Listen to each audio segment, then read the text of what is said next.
ការត្រៀមសម្ភារៈសម្រាប់កូនតើវាមានប្រយោជន៍និងវាមានភាពងាយស្រួលអ្វីខ្លះដល់បងប្អូនស្ត្រីទាំងអស់គ្នាតើយើងចែករំលែកទាំងអស់គ្នាចាក្នុងនាមខ្ញុំជាអ្នកម្ដាយ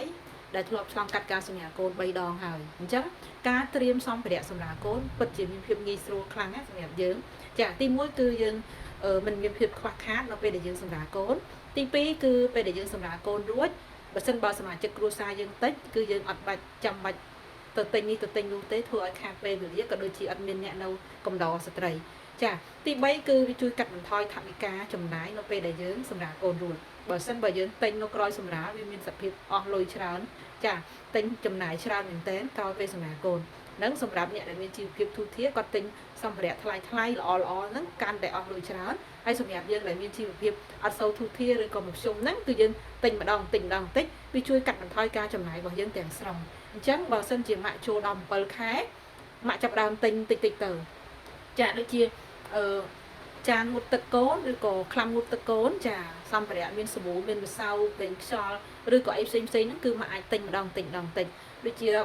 កន្សែងក្រណាត់សម្លៀកបំពាក់កូនក៏យើងអាចទិញម្ដងតិចនៅពេល8ខែអីទៅចាដូចជាក្រដាសខោទឹកនោមអីផ្សេងចូល9ខែអីចាប់ដើមទិញទៅហ្នឹងគឺជាអ្វីដែលយើងទិញម្ដងតិចដើម្បីកាត់បន្ថយការចំណាយទាំងស្រុងរបស់យើងនេះជាបទពិសោធន៍របស់ខ្ញុំផ្ទាល់ចាបើយើង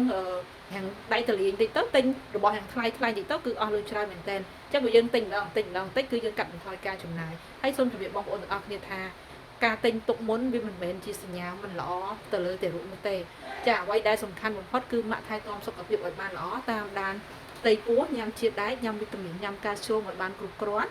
ម៉ាក់ត្រៀមសុខភាពថែទាំសុខភាពឲ្យបានល្អរកមើលសញ្ញាគ្រោះថ្នាក់ផ្សេងៗឲ្យបានទាន់ពេលវេលាទៅពិនិត្យផ្ទៃពោះឲ្យបានទៀងទាត់